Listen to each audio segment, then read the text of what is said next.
Bonsoir les justes, ensemble, disposons-nous et après notre confession de foi, confions le moment au Seigneur. Prions. Père Céleste, nous te disons merci de ce que tu nous as rendu sans péché devant toi pour toujours. Car c'est chaque jour dans notre vie de foi, nous voyons que nous péchons en pensée, en parole, par action, et cela volontairement ou involontairement, que nous devrions être jugés et jetés en enfer pour nos péchés. Mais dans ton amour plus grand que tout pour nous, tu nous donneras pour sauveur le Seigneur Jésus-Christ. C'est lui qui, par son baptême accompli aux événements par Jean-Baptiste, tous nos péchés passés, présents et futurs. Par sa mort, il se sont versés à la croix, il donna le prix pour nos péchés, purifia notre source de péché, et détruisit ce corps de péché. Par sa résurrection, il vécut la mort, le séjour de mort et l'enfer pour nous. Par son ascension dans le ciel, il nous donna le Saint-Esprit que je peux nous donner à tous ceux qui croient en ses yeux. Par ses yeux, le Seigneur, je nous délivrerai une bonne fois pour toutes. Les forces doctrines, le démon et le Satan. Merci Seigneur de nous avoir rendus justes, saints et sans péché devant toi pour toujours. Au nom de Jésus-Christ. Amen. Amen. Merci Seigneur pour ce moment que tu permets. Merci Seigneur de presser les pas vers les retardataires, de disposer le cœur de chaque juste qui sera présent ce soir à recevoir ta parole, à la comprendre et à la garder, mais surtout à l'appliquer. Merci Seigneur de ce que tu nous as permis de comprendre, selon notre niveau de foi, l'importance de la prière et comment prier. Merci Seigneur pour ton serviteur que tu as mis au devant de nous. Merci de le disposer et de mettre les mots justes dans sa bouche. C'est au nom de Jésus-Christ que nous avons tous prié. Amen. Amen. Donc, bienvenue à chacun de nous. Et nous allons continuer notre enseignement sur notre thème, la prière. Voilà. Nous connaissons tous le principe et que nous commençons d'abord par le résumé, ensuite les questions. Comme hier il n'y a pas eu de questions et de résumés vu qu'on a fini un peu tard.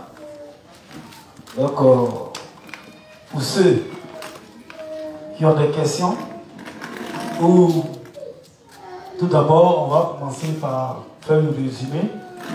Voilà, ceux qui vont faire le résumé. Maintenant, c'est aujourd'hui vendredi. Voilà, donc ce qui veut dire qu'on boucle la deuxième semaine de notre enseignement sur la prière. Donc j'ai envie de faire quelque chose qui me vient un peu à l'idée. C'est-à-dire on va faire comme si nous sommes à l'école.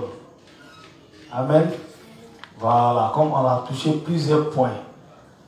J'ai expliqué ici l'autel des parfums. Et dans l'enseignement, on a eu à décortiquer pas à pas l'autel des parfums. Voilà, partons depuis sa construction, tout ce qui a contribué à la construction de l'autel des parfums, et tout ça. On a eu à expliquer en détail toutes ces communications spirituelles. Amen. Voilà. Et on a maintenant abordé le sujet de comment prier. C'est-à-dire qu'on a parlé d'abord de l'or, le bois qui confessionnait l'autel des parfums qui avait été utilisé, qui est le symbole du juste. Et l'or, le juste doit prier par la foi. Donc la nécessité pour nous de prier par la foi. Amen. Voilà. Et on a parlé de débat par l'union. Le fait de prier en union, tout ça. On a d'abord parlé aussi de Dieu, en tout cas de beaucoup de choses. Je ne vais pas faire le résumé à votre place, mais je vais demander à chacun de nous. Et il va me permettre de poser aussi des questions. Voilà, pour que nous soyons au même niveau de compréhension. Amen. Voilà, afin que quand on dit l'autel des parfums, même Bernard soit en mesure d'expliquer en détail l'autel des parfums et sa connotation spirituelle. Amen. Voilà. Donc, depuis 2 semaines, c'est de quoi nous avons parlé. S'il y a quelqu'un pour nous faire un bon résumé, si on est resté sur le résumé, question même, ça roule. Voilà. On a encore d'autres semaines, donc on peut se mettre à l'aise. Donc, c'est lui qui vient nous faire le résumé depuis le premier jour jusqu'à aujourd'hui, vendredi, il boucle la deuxième semaine. Voilà, ça sera encore pénissant pour ceux qui nous ont pris en cours. Parce que ce n'est pas tout le monde qui a aussi la connexion pour suivre souvent après en direct. Amen. Voilà. Il y a d'autres même quand ils prennent par Messenger ou Bluetooth, par Z ou Bluetooth, quand ils écoutent, ils tombent. C'est devenu leur somnifère. Donc en même temps, ils vont profiter aussi de ce moment de résumé là et des questions afin aussi de se mettre à jour. Amen. Donc le micro est à vous. Il y a déjà un. Je sens que ce vendredi sera très intéressant. Alors, ok, les justes, allons-y. Bonsoir les justes. Bonsoir les justes. Bon, reste pour, j'aimerais savoir, bon, les justes qui ne sont pas unis à toutes les activités de l'église, quand ils prient, est-ce que Dieu peut les associer? D'accord, vraiment. Vous voyez qu'il vient d'arriver. Donc il a besoin aussi de connaître. C'est pourquoi il a demandé un résumé de tout. Amen. D'accord, j'ai noté ta question. Mais je crois que quand ils vont faire le résumé, peut-être qu'ils peuvent te répondre dans le résumé. Donc, s'ils n'arrivent pas à un truc, il va te répondre. Donc, les justes qui sont unis là, est-ce que s'ils prient, Dieu va les associer? Ça va ça? D'accord. Donc, qui peut faire le résumé depuis la semaine où nous avons commencé l'enseignement jusqu'à aujourd'hui, vendredi? Parce que ça a été de manière coordonnée. Laconiquement.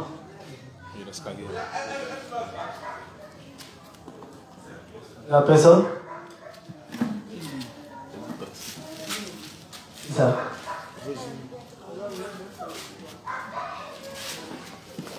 Bon, reste pour. J'ai aussi assisté un peu aux enseignements. D'accord.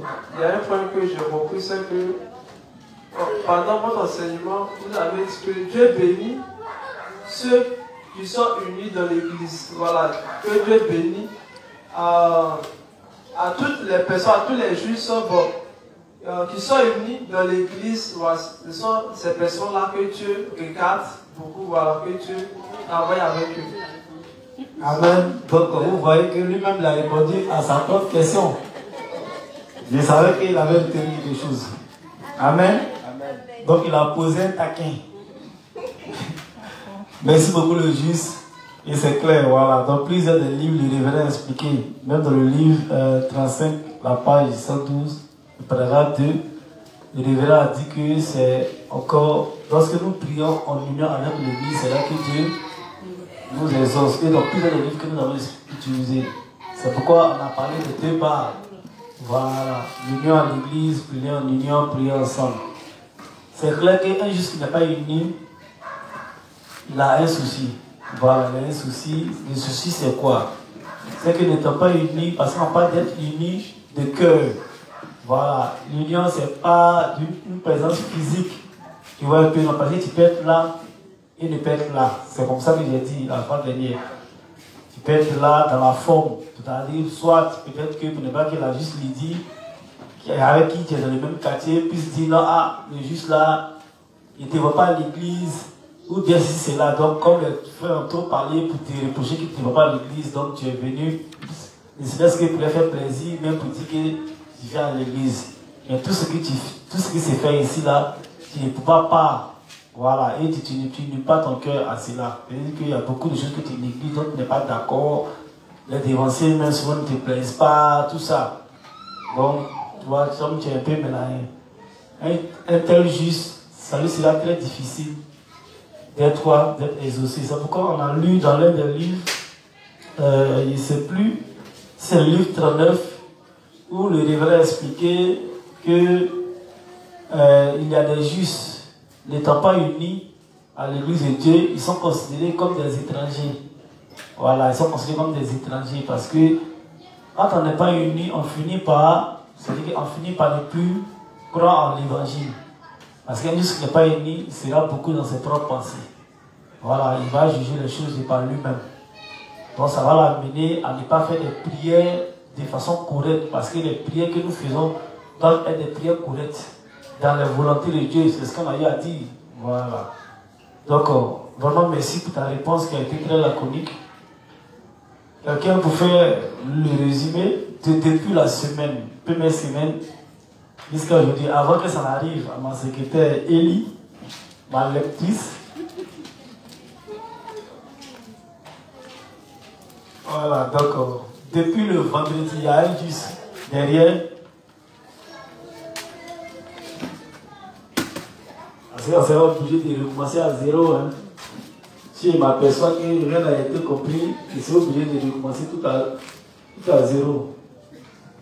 Bonsoir les justes. Bonsoir le pur. C'est le juste à Ado. Bon, je vais faire le résumé de l'enseignement de Pasteur Bibi. Bon, toutes les parties de l'hôtel des parfums. On a utilisé Exode 30, du verset 1 à 10, qui parlait de l'hôtel des parfums. Et les Écritures ont dit comme ça que l'hôtel des parfums était fait de bois d'acacia. Et le pasteur a dit comme ça que le fait que l'hôtel des parfums, ça fait en bois d'acacia, ça veut dire que c'est le juste qui doit prier. C'est le juste qui doit prier et le bois d'acacia était recouvert d'or. Ça veut dire que le juste doit prier par la foi. Voilà. Et aussi, il a parlé aussi des bas qui sont sur l'autel des parfums, qui veut dire que l'œuvre de Dieu s'est faite en union et qu'on ne fait pas l'œuvre de Dieu seul. C'est pas possible. Voilà. Pour faire l'œuvre de Dieu, il faut mettre la main à la main pour que ça puisse avancer. On a vu aussi la conclusion aussi dans l'Apocalypse 5, verset 8, qui dit que l'autel de parfum qui était dans le tabernacle représente la prière du juste. Voilà. Maintenant, on a utilisé aussi la Trinité. On a dit que Dieu, il est trinitaire, il est seul, mais en lui, il existe trois entités. Et le pasteur a posé comme ça la question de savoir, parmi ces trois entités-là, qui nous devons prier, qui le juste doit prier. Voilà. On a dit comme ça que, bon, on doit prier dans la Trinité, Dieu le Père et Dieu le Fils. S'adresser au Fils comme le Père, c'est la même chose. Mais qu'on ne doit pas s'adresser au Saint-Esprit qui a un rôle particulier, qui est de consoler les saints, qui est de les aider à comprendre les volontés de Dieu. Voilà. Le Saint-Esprit nous aide, même pendant les difficultés, il nous console et autres. Que lui, on ne doit pas s'adresser au Saint-Esprit lorsque nous prions. Voilà. Et même le révérend il a donné un modèle de prière où nous devons nous adresser à Dieu le Père et terminer la prière au nom de Jésus. Voilà, nous devons terminer la prière au nom de Jésus parce que c'est Jésus-Christ là-même, c'est lui qui est venu et qui vraiment a accompli l'œuvre que Dieu le Père avait tracée. C'est lui-même qui a accompli. Du coup, nous devons prier et terminer la prière au nom de Jésus. Le pasteur aussi a posé la question de savoir à quel moment le juste doit prier. Et il a répondu en disant que bien vrai que nous devons prier quand nous traversons des moments difficiles, mais nous devons aussi rendre gloire à Dieu, nous devons aussi prier dans les moments de joie aussi. Il ne faut pas attendre seulement pendant les moments difficiles pour s'adresser à Dieu pour prier. On doit prier. Donc, en un mot, nous devons prier. Nous prions à tout moment. Le Dieu doit prier à tout moment. Voilà. Il a aussi parlé du fait que quel genre de prière Dieu exauce chez le juste. Bien vrai que Dieu écoute la prière du juste, mais ce n'est pas toutes les prières du juste que Dieu écoute. Voilà. Dieu écoute seulement et il exauce la prière du juste qui est dans ses volontés. Et même le frère a parlé dessus là pour dire que un juste qui n'est pas uni, c'est plus difficile que Dieu exauce cette prière. Du coup, il faudrait que la prière du juste soit dans la volonté de Dieu pour que Dieu l'exauce. Voilà. Bon, il a aussi parlé. Bon, je vais m'arrêter là. Je vais m'arrêter. Amen. Amen. Vraiment, ton point a été très laconique et réjouissant. Vraiment, ça m'a fait plaisir. Et tu es dans ma zone, non? D'accord. Je savais que tu étais dans ma zone. Amen, amen. Voilà, en tout cas, ça me fait plaisir. Donc, quelqu'un pour. Il dit, il s'arrête là, c'est-à-dire qu'il y a d'autres choses à dire, mais il s'arrête là. Oui, le responsable pour nos eaux martiales.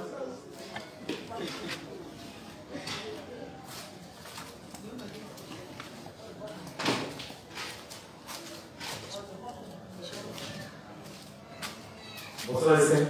Bonsoir, monsieur. Bon, je voulais aussi ajouter sur ce qu'il avait dit. Bon, avant de commencer, voilà, le pasteur Zignon avait demandé, il avait dit comment on devait prier, au nom de qui on devait prier. Donc il a commencé à nous faire savoir que c'est au nom de Jésus-Christ que nous devons faire, nous demandons, adresser nos prières à Dieu. Donc on devait demander au nom de Jésus-Christ.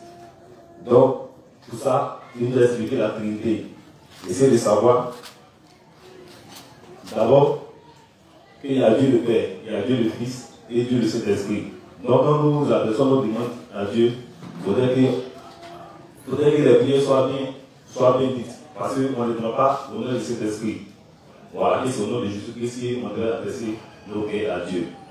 Voilà, donc pour cela, il essaie de nous expliquer l'autel de parfum, avec le texte des Exode 30, versets 1 à 10. Voilà, pour nous expliquer la prière. Et ensuite, il a pris le texte de Apocalypse 5, verset 8, pour nous expliquer qu'il s'agissait de la prière d'Apocalypse 5. Donc ensuite, il nous a fait savoir qu'est-ce que la prière. Voilà, la définition de la prière. Et il a dit que la prière c'était injuste.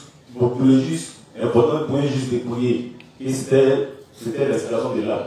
Donc un juste ne prie pas à la longue, ça va mourir. Puisque la prière est l'inspiration de l'âme. Elle a la respiration de l'âme, quoi. Voilà. Donc ensuite, il nous a parlé de l'importance. Pourquoi le juste doit prier? Voilà. Donc il a dit que le juste doit prier parce qu'il est important pour le juste de prier. Parce que le juste, c'est pas quand nous avons des difficultés que nous devons prier Dieu. Mais malgré que nous avons des problèmes, nous devons aussi, même si on raconte des problèmes qu'on peut régler, on doit confier cela à Dieu. Et il a pris l'exemple du roi et Ecclésiaste. Voilà, dans 2 Chroniques, verset 31, on va expliquer que malgré que le roi avait parlé sa guerre, malgré ça, il a pris Dieu. Pouvoir confier la guerre à Dieu pour aller sur le front. Donc ici, nous expliquons que cette guerre, c'est lorsque nous partons faire des fronts, c'est-à-dire évangéliser. Donc on doit tout remettre dans la main de Dieu avant que se rende sur le terrain. Voilà, donc bon. Et puis là, ici, il a expliqué aussi qui Dieu exauce. Voilà, avec plusieurs textes dans le psaume, on va voir que c'est le juste, que Dieu exauce. Mais quel genre de juste? Voilà, parce qu'il y a le juste. Parce qu'il faut identifier, il y a les justes qui ne viennent pas à l'église et il y a les justes qui sont unis. Donc c'est quand nous prions dans la volonté de Dieu que Dieu nous exauce. Voilà, donc c'est ce que je peux dire pour l'instant. Je vais arrêter là. Amen. Merci beaucoup, Resco. Merci pour ton résumé qui a été aussi laconique.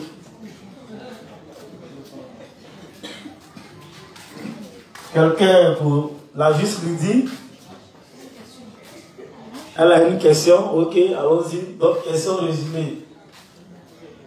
Moi aussi, il y a des questions pour vous. Bonsoir les pubs. Bonsoir, Racine. Mon pasteur, au cours de votre intervention en semaine, vous avez dit que nous devons apprendre à nos enfants à prier en toutes choses. Donc, la question, c'est de savoir à partir de quel âge on doit apprendre à nos enfants à prier. Et puis, comment s'y prendre. C'est la première question. D'accord, merci beaucoup. À partir de quel âge nous devons apprendre nos enfants à prier?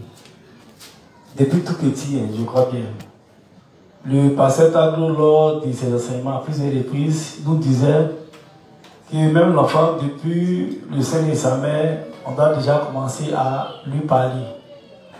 Amen. Pas qu'il était là-bas, il va répondre, bien que c'est là, mais déjà, c'est une habitude qu'on va donner à l'enfant d'entendre les paroles de Dieu. Amen. Et on constate qu'à l'école, il y a des enfants moins âgés. En parlant des éloges, en parlant des rails, ils sont très petits, mais déjà, qui peuvent prononcer le mot tabernacle, les mots prière, je suis juste, tout ça. Donc déjà, un enfant depuis tout petit, depuis même bébé, on peut d'abord lui répéter certaines choses. Bien qu'il ne va pas répéter directement, mais à force de l'entendre jusqu'à ce qu'il grandit avec, lui-même il finit par prononcer les mêmes choses. Amen. Maintenant, quand on va dans les Écritures, on nous parle de l'âge de la conscience. Voilà, on nous parle de 12, 13 ans. Qui est l'âge de la conscience ou l'âge de la raison, où l'homme, l'être humain est capable maintenant de par lui-même juger des choses.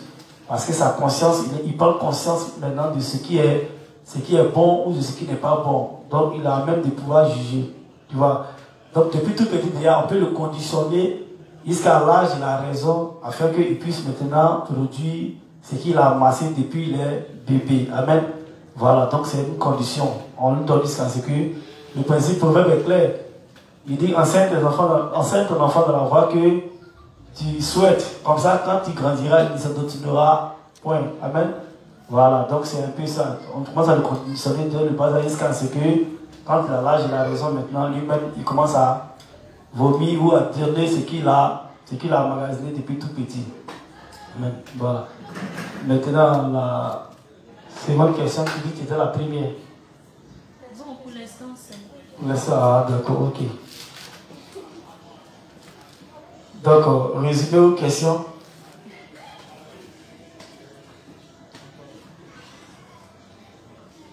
Il n'y a pas de question.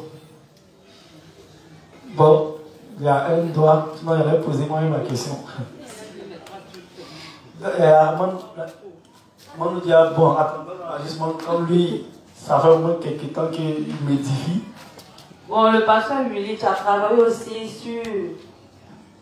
C'est une grâce aussi pour nous d'être justes. Parce que nous sommes les seuls qui pouvons parler à Dieu et il va nous répondre. Et aussi de ne pas se soucier quand nous sommes dans les difficultés. Parce que notre Dieu il est devant, il nous attend, il nous écoute. Et aussi, il y a les justes qui pensent que parce qu'ils sont nés de nouveau, ils ne trouvent pas nécessaire de prier, que de telles pensées et foi est erronée. Donc, c'est notre Dieu même qui sait tout de nous, qui demande à ce qu'on le prie. Parce que c'est grâce à la prière qu'il ne peut pas avoir une froideur entre lui et nous. Donc, quand nous faisons notre confession de foi, ça purifie notre conscience. Donc, s'il a eu lieu de mettre l'autel du parfum dans le tabernacle, c'est que la prière aussi est capitale dans la vie de foi du juste parce que c'est notre moteur. C'est ce qui nous fait vivre. Et il t'a dit aussi que nous, en tant que justes, nous sommes des pèlerins sur la terre parce que si le Seigneur permet qu'après qu'on ait de nouveau, on puisse vivre encore dans ce monde, c'est pour prêcher l'évangile. Donc les choses de ce monde-là ne doivent pas prendre autorité sur notre vie, ne doivent pas nous contrôler. Donc si Dieu permet que nous ayons des biens matériels, que ce soit pour servir l'évangile, que plus nous faisons l'œuvre de Dieu, le Seigneur se soucie de nous. C'est un peu ça. Amen. Merci beaucoup. La restaurant, mais les femmes des fois se soutiennent. Hein. Amen. Directement, on a fini avec toi, elles vont applaudir. Donc, on y passe à vos frères.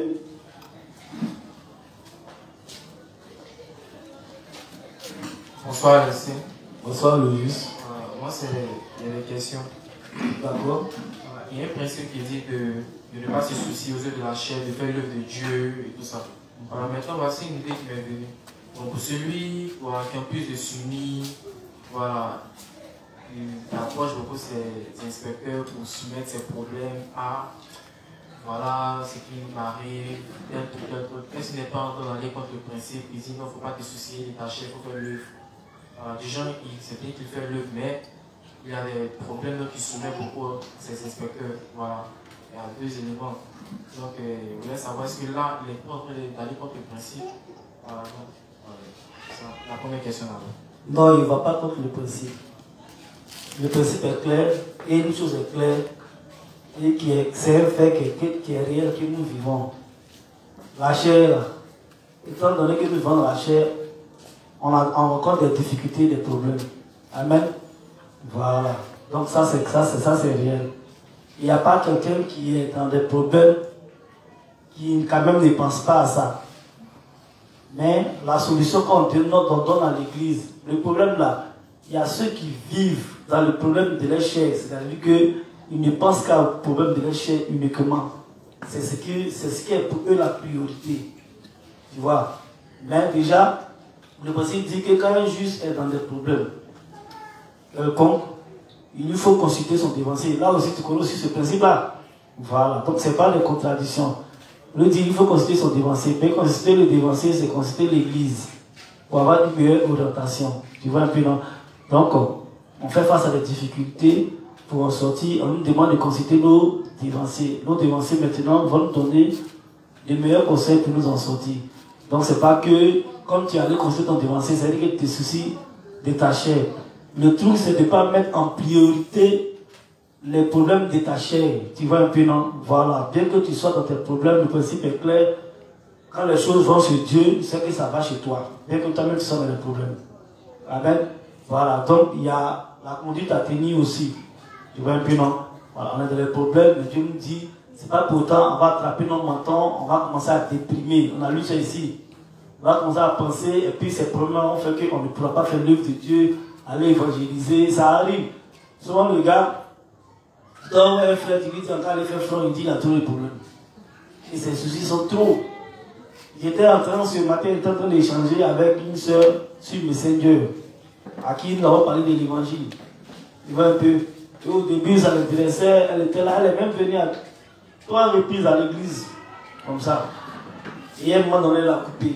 Donc ce matin, ces 2 jours-là, bizarrement, il y a tellement longtemps, depuis on parlait, c'est quand on finit, on a laissé. Et ce matin-là, depuis hier, elle m'a écrit. Bon, il n'y a pas trop causé, elle avait sommeil. Donc ce matin, encore, elle m'a écrit. Et elle a commencé à échanger. Lorsqu'on échangeait, je lui ai demandé, mais quel en est-il de ta foi, de la justice de Dieu? Elle dit qu'actuellement, elle n'a pas la tête. Elle est occupée. Et qu'elle n'a pas la tête à ça. Qu'elle dit, c'est que moi, j'ai vu encore. Il dit, non, tu n'as pas la tête à ça. Elle dit, oui. Que non, présentement, là, elle a fait. Tu vois, non? Elle dit, elle a fait, elle ne va pas parler de ça. Il dit, ok. Donc, en même temps, il y a quelque chose qui me télécharge. C'est quand on se sent à l'évangéliser, ça vient. Il dit, bon, comme il sait qu'elle n'a pas la tête à ça, comme elle dit qu'elle n'a pas la tête à ça, qu'elle est occupée, elle a fait tout ça. Donc, j'ai envoyé un autre sujet. Je lui dis, mais tu as combien d'enfants? Maintenant, elle dit, elle n'a pas d'enfant. Il dit, ton gars n'a pas consenté. Elle dit, non, elle est dans Koumé. Il dit, mais pourquoi? Elle veut les femmes aussi. Donc, on commence à faire une causerie charnelle. Donc, elle commence à se sentir dans la causerie. C'est des trucs, c'est des messages qu'on enchaîne. Elle a oublié qu'elle a fait. Elle a oublié qu'elle était occupée. Elle a commencé à faire des causeries profondes avec moi. Et je l'ai poussé à bout. Il a causé un après, maintenant, j'ai écrit un long message pour lui dire, tu as vu ton cœur. Je t'ai parlé de Dieu tout à l'heure. Tu dis que tu as fait et que tu étais occupé. Comme ici, dans ton domaine charnel maintenant, et ce que tu veux là, tu t'es senti dedans, tu as commencé à développer un point. Tu savais qu'un Dieu, et puis tes désirs, ta chair, ou bien tes envies personnelles là, tu vois que Dieu même, tu n'aimes pas. Et puis maintenant, elle a amené un émoticône, Jean qui attrape sa bouche. Qui non, tu m'as eu. Il dit non, c'est pas qu'il t'a eu, mais c'est ton cœur qui va te présenter. Parce qu'en réalité, tu ne viens pas à l'église parce que pour toi, là, en venant à l'église, peut-être que c'est le paillet, ce que tu recherchais dans le monde pendant que tu allais avoir ici. Mais comme tu as vu que c'est pas comme ça ça se passe, tu allais te mettre dans ton coin, tu es là-bas. Mais moi, je ne peux que te parler du salut de ton âme. Voilà, parce qu'il n'y a ni argent ni or à te donner. Ce qu'il y a à te donner là, c'est de te faire du marché avec Dieu. Donc, moi, je ne peux que te parler de l'évangile. Si tu penses que tu es venu présenter tes problèmes de Koumé, c'est pas pour ça. C'est un piège qui t'étendait, mais sinon, c'est déjà le côté qui ne m'intéresse pas. Elle dit d'accord, qu'est-ce qu'elle a su?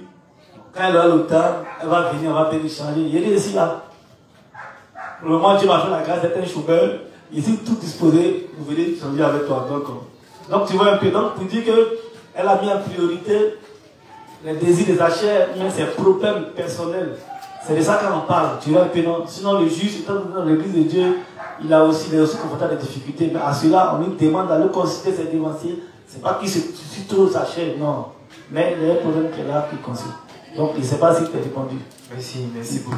Ouais. Merci beaucoup, pasteur. D'accord. La deuxième question, on légalise on me disait non, il faut longtemps prier, quand c'est comme ça, non, t'as payé mon vie, et puis bon, j'ai une vie de consécration qui c'est important. Voilà, maintenant, quand je viens à la justice, il remarque que bon, il faut parler mieux, ça les articles mieux. Voilà, maintenant. Et celui tes péchés, donc tu as l'aise. Quand tu as un vrai problème à toi, tu es tout.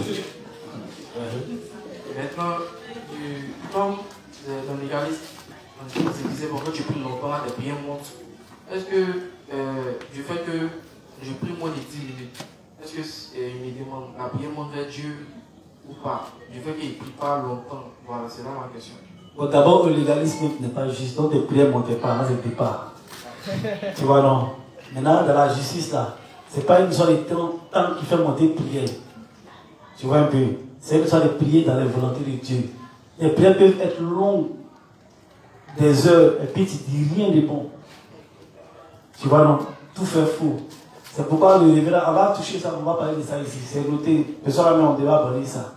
Tu vois, non? C'est pourquoi le révérend dit de faire des prières qui sont très précises. Voilà. Pour raconter, oh Dieu, grand ta robe, tout ça, c'est le conneries. Tu vois, non? Voilà. Donc, si tu as prié des 5 minutes, des 10 minutes, et que tu as demandé sincèrement à Dieu, Dieu va t'exaucer. Si c'est dans ses volontés. Donc, il n'y a pas de temps. Voilà. Mais, toutefois, ce qui nous fait durer dans la prière, c'est des sujets. Voilà. Quand tu as beaucoup de sujets de prière, forcément, tu vas durer dans la prière. Tu vois, on a eu à parler de ça ici. Voilà, on dit quand tu as beaucoup de sujets, quand tu as des soucis, je dois aller prêcher à Gagnois, ma maman, mon ami qui est là-bas, moi-même, tous tes sujets-là, sujets de l'église, tes sujets personnels, ça va t'amener à prier longtemps. Tu vois un peu, voilà. Donc, il n'y a pas une sorte de temps défini pour que Dieu puisse exaucer la prière. Dieu lui-même a le temps. D'accord, merci, pasteur. Ok. Merci. Il y a la juge, il dit. Il y a la juge. Bon, elle finit et puis tu prends. Aujourd'hui est vendredi, donc on se met à l'aise. Bon, pasteur, concernant prier 3 fois par jour, vous avez donné votre exemple lorsque le justilaire a posé la question. Vous avez dit par exemple que le matin, vous pouvez faire les prières, les sujets d'ordre mondial, après la prière pour les saints à midi, et puis le soir vos sujets personnels charnels. Bon, je suppose que je me lève matin, puis je fais les 3. Sujet d'ordre mondial, sujet pour les saints, sujet charnel. C'est-à-dire, je me donne le temps de toucher tous ces points-là, aller même peut-être au-delà. En ce moment-là, les 2 autres fois, là, c'est nécessaire ou bien je laisse? D'accord, merci. C'est ma deuxième question. D'accord, merci beaucoup pour ta question, si la chronique. Le principe est clair, on dit on va prier au moins. C'est-à-dire qu'on doit aller au-delà. Ce n'est pas un nombre défini. Hein. Voilà, pour dire que tu dois prier 3 fois et puis la journée est bouclée. Non. Le petit on doit prier au moins. C'est-à-dire qu'on peut aller au-delà à tout moment. On doit prier. Voilà. Donc c'est ce qu'il dit là. Il dit, autant de sujets que tu auras, c'est ce qui va te faire répartir tes moments de prière. Tu vois un peu, non? Si tu t'es vu le matin, que tu as tout prié, et que tu trouves comme tu as tout prié le matin, que le soir tu n'as plus d'autres sujets, bon, c'est compliqué, c'est bizarre. Tu vois, non? Voilà, c'est bizarre. En tout cas, pour quelqu'un qui doit tout prier les sujets de prière, comment dirais-je, de l'église, lui-même des sujets personnels, c'est qu'il va se taper au moins 24 heures du temps. Hein? Amen. Mais le principe de prier au moins 3 fois. Si le principe de prier au moins 3 fois, c'est que c'est un temps qui est défini. Voilà. Si tu t'as arrêté, tu as payé une fois pour tous les sujets d'ordre mondial, même mondial. D'ordre du monde. Voilà. Donc tu as prié pour tous ces sujets-là. Le soir encore, si tu as le temps, tu pries encore pour les mêmes sujets. Si tu n'as pas d'autres sujets à compléter, tu pries encore pour les mêmes sujets. À tout moment que tu auras le temps pour pisser pour les mêmes sujets, on prie encore et encore. Amen. C'est pourquoi on a parlé de la persévérance dans la prière qu'on allait aborder. Voilà, c'est comme quand tu accompagnes, quand les enfants avant là, quand ils étaient à la maison là, pour les potages, pour les personnes qui vendaient l'eau, de l'eau là, ils souffraient. Parce que l'enfant, parce que nous sommes comme les enfants Dieu de Dieu. Tu vois un peu là, quand ils sont un peu lourds là, en plein midi, ils tapent le portail, tu dors. Quand tu reviens, il y avait l'eau, un sachet d'eau, 5 francs à cause de la gagner ton sommeil. Donc le principe dit, c'est comme ça, on doit prier avec insistance. Taper porte de Dieu pour que lui, il puisse nous exaucer. Amen. Donc si tu as prié pour tous ces sujets-là le matin, quand tu auras le temps encore dans l'après-midi, tu pries pour les mêmes sujets, tout. Si tu auras le temps encore, il faut taper les mêmes sujets là seulement jusqu'à ce que tu. Voilà, comme tu as prié pour ces sujets le matin, donc le reste là, tu as beau, c'est pas bon, hein. On va prier seulement à tout moment. Amen. Voilà, donc c'était ça. Et ça aussi était la chronique. Amen. Okay. Maintenant, ma dernière question, ma dernière préoccupation, c'est pourquoi la semaine où on a commencé le thème sur la prière et que j'ai fait l'effort, en tout cas, de m'appliquer à ça, franchement, je me suis sentie bien. Moi-même. Et je continuais dans cette lancée-là jusqu'à ce qu'on annonce que mon mari a perdu son papa. C'est-à-dire dans la semaine passée, le 29 juin par là, il a perdu son grand-père qu'il a élevé, donc qui est comme son papa. Donc du coup, ça l'a affecté. Moi aussi, ça a pesé sur moi. Et sans m'en rendre compte, j'ai vu que l'attitude que j'étais en train de développer là, c'est comme si ça a pris un coup. J'essaie de me remettre, mais c'est pas facile. Donc je demande à Dieu, Seigneur, il faut me donner la force de reprendre ce à quoi j'étais en train de m'habituer. Mais malgré ça, les choses ne sont pas toujours comme je veux. Et je me retrouve même en train de dormir la nuit, c'est-à-dire avant de dormir. Je fais des prières, je fais la confession de foi. Quand moi-même je m'entends, je sais que vraiment, c'est pas que je dois faire les choses avant de m'endormir. Donc, c'est l'astuce que j'ai trouvée pour pouvoir un peu l'équilibrer en attendant de remonter la pente, c'est d'écouter les anciens enseignements. Voilà, donc moi je ne sais pas, est-ce que c'est la bonne attitude ou bien quand par exemple on est dans ce genre de situation, pour mon cas ça a été un décès qui nous a affecté, pour d'autres ça peut être une autre situation. Quand on est dans une telle situation là, on réagit comme on geste ça comme. Amen. Ce que tu es en train de dire, c'est que moi-même je dis souvent aussi. Donc ta préoccupation est aussi ma préoccupation. Même moi-même, ce que tu as donné comme solution, effectivement, je prends les anciens enseignements là, et j'écoute pour essayer de me remonter. Amen. Voilà. Et souvent tu fais ça, mais tu paraisses toujours. C'est pourquoi le principe est clair. Là où on est faible, l'autre doit nous soutenir. Tu vois un peu, non? Donc là où on sait qu'on ne peut pas, on sait de faire, mais on n'arrive pas, on soumet ça à l'assemblée ou peut-être au mari. Ensemble, quand vous allez commencer à faire les prières ensemble, tu vas voir que ça va te récavaniser. Si tu as un groupe de personnes ou de dévanciers ou des personnes avec qui peut-être tu côtoies à tout moment, tu peux leur soumettre ça et puis ensemble, ils vont te soutenir dans la prière. Amen. Afin que cela puisse te remonter. Sinon, ça arrive. Souvent, tu pries et puis tu as l'impression que tu traînes toujours les pas. Voilà, quand c'est comme ça, une fois il traînait ses pas comme ça, et puis je me sentais. C'est pas parce que j'ai des problèmes même en quelque sorte. Mais moi seul ici, je me sens enlourdi. Je me sens fâché, moi seul, paresseux, énervé.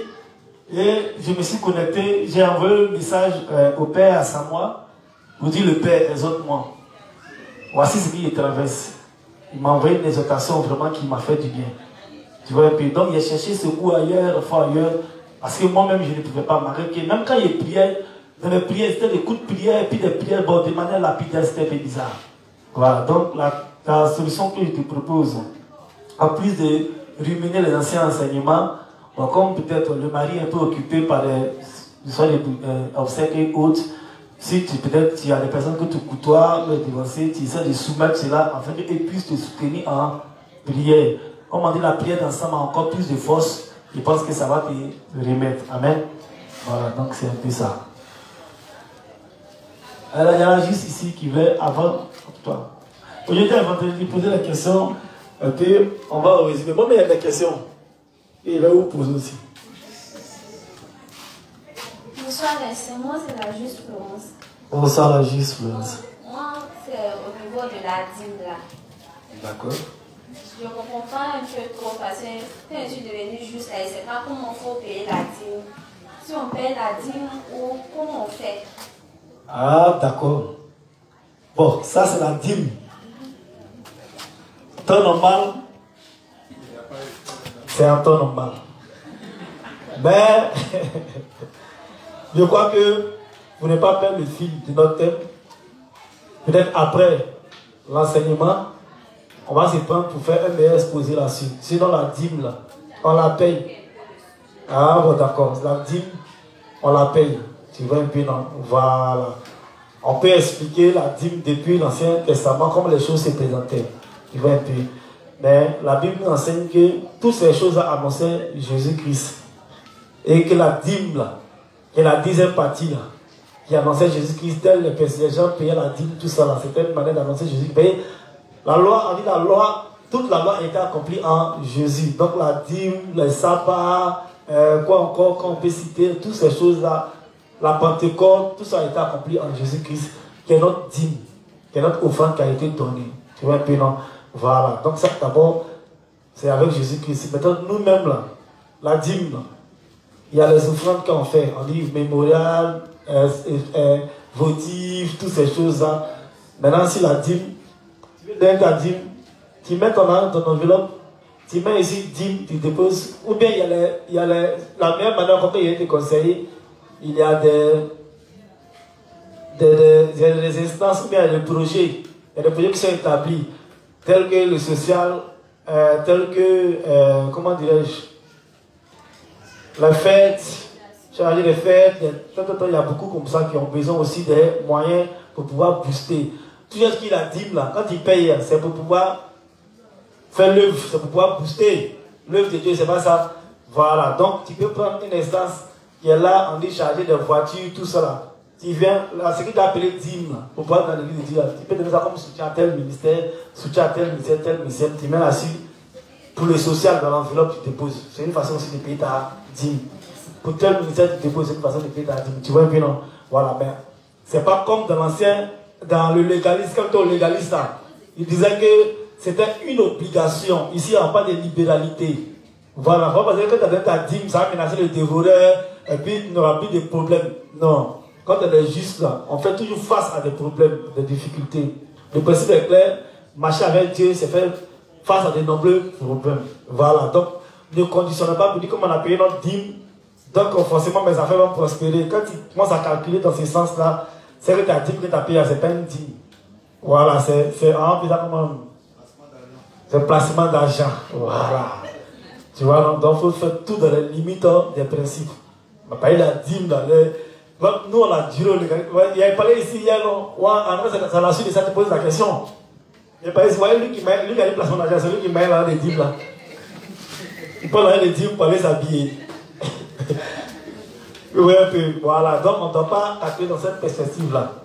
Voilà, tout est dit que les essences sont là, on doit se tenir de Dieu, on fait notre enveloppe, on donne, on fait la loi de la répartition, on soutient chaque instance, c'est une façon de payer notre dîme. Sinon, notre dîme, c'est Jésus-Christ qui a été immolé pour nous. Amen. Voilà. C'est bon, là, politiquement, c'est bon? Ok. Donc, s'il y a des questions, s'il y a des questions, vous pouvez résumer.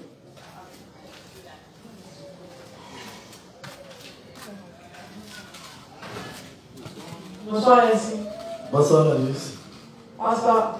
Dans le livre d'Éphésiens, on nous dit que Dieu écoute et lui exauce la prière des saints. Mais est-ce que quand tu pries à Dieu, comment faire pour ne pas douter? Après avoir adressé une prière à Dieu, parce que souvent il y a le doute qui s'installe. Donc moi j'aimerais savoir comment faire pour ne plus douter. C'est une très belle question. Et à cela, bizarrement, il y a eu un chagrin aujourd'hui avec le Père. Ben, il a dit que douter, c'est comme quand on voit la prière d'Ézéchias. Lorsque Ézéchias a prié, lorsque le prophète Ésaïe est venu dire à Ézéchias que tu vas mourir, Ézéchias a adressé, la Bible dit qu'il a fait face au mur et il a adressé une prière à Dieu Et il a rappelé à Dieu, ah Seigneur, voyez ce qu'il a fait, tout ça. Il a prié. Et Dieu, quand il a entendu les prières d'Ézéchias, il nous dit que Dieu a demandé à Esaïe, le prophète Esaïe lui dit, donc il faut aller lui dire que ses prières sont montées avant que j'ai entendu, je vais les exaucer. Je vais mettre encore 15 ans sur sa vie et je vais le délivrer de tous ses ennemis, tout ça. Lorsque Esaïe dit à Ézéchias que le Seigneur dit la des prières que tu auras encore un ajout sur tes anneaux, tout ça, Ézéchias dit qu'il veut voir un signe. À quel signe il va reconnaître que Dieu va régler son problème? Tu vois, non? Donc, quand je me disais ça, ça m'a fait tiquer. Je dis, mais est-ce que Ézéchias doute, tu vois un peu, non, de ce que Dieu a promis? Ça peut arriver. Dans le livre 43, le révérend explique l'attitude de, il s'appelle comment Luc a dit, à qui Jésus a dit, mets ta main de mon côté là. Thomas, voilà. Thomas voulait vérifier. Tu vois un peu, non? Le révérend dit que le doute de Thomas à vouloir vérifier là, c'est une foi immature. Quand quelqu'un a une foi immature là, elle est beaucoup craintive, ça fait qu'il doute. Ça fait qu'elle doute, tu vois un peu, non? Donc c'est d'où viennent souvent les doutes. Quand on n'est pas trop convaincu, quand on est encore immature, encore petit dans la foi, on doute beaucoup. Tu vois un peu, on se demande est-ce que. Mais au fur et à mesure qu'on a beaucoup d'expérience, et qu'on a prié pour beaucoup de choses, et que Dieu nous a beaucoup secouru, on est confiant, ça fait que quand on prie, on a beaucoup de confiance. Donc tu vas voir que c'est l'expérience que tu vas acquérir, c'est ça non? Acquérir, voilà. Eh Seigneur, c'est pas facile. Mais c'est Dieu qui nous a mis ici. Sinon, le corps, on savait qu'on ne parlait rien. Tu vois, non? L'expérience que tu vas acquérir au fur et à mesure des ossements, des choses que tu vas soumettre à Dieu, tu vas voir que la confiance. C'est comme quand tu appelles, si moi j'appelle ça, on dit par exemple, il défend, il frappe. Quand il appelle, c'est un gobo, ou bien c'est un discours, je suis très confiant, parce qu'il connaît mon élément. Tu vois, non? Je connais comment il réagit, il sait que sur le terrain, il confie. Voilà, donc, ça veut dire que c'est pas beaucoup de trucs comme ça que tu vas avoir la confiance, voilà. Mais il faut mettre beaucoup ta confiance en l'Éternel, en Dieu, et puis tu vas avoir des réponses favorables. Au fur et à mesure, tu vas voir que ça va booster ta foi et ta foi va grandir. Sinon, ça arrive de douter, mais c'est ça qu'on appelle la foi immature. Ça craint beaucoup. Donc, je ne sais pas si elle était laconiquement. D'accord, merci beaucoup. Y a-t-il des questions? Allons-y ajouter votre dit. Parce qu'il ne va pas s'agir de parler, on va prendre un principe, on va lire, on va partir. On peut bien faire ça. Vous voyez un peu là. Mais c'est encore plus, on comprend plus lorsque tu as des petits contacts, questions, réponses, questions, et puis bon, ça édifie chacun de nous. La conversion de foi comme ça, là, on demande de faire ça combien de fois? Mais normalement, est-ce qu'il y a combien de fois on peut faire la conversion de foi? Prenez le micro, s'il te plaît, parler. Hein? Autant de fois.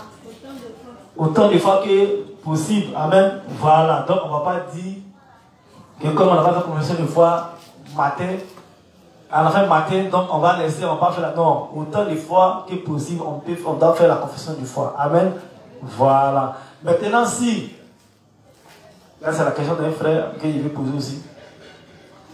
Si tu n'as pas fait ta confession de foi, supposant peut-être que tu es arrivé à l'église et les gens ont commencé à la prière à continuer et tu viens, tu te mets dans le bain, tu commences à prier pour le sujet. Quand tes sujets là, est-ce que Dieu va prendre en compte la prière ou bien comment ça se passe?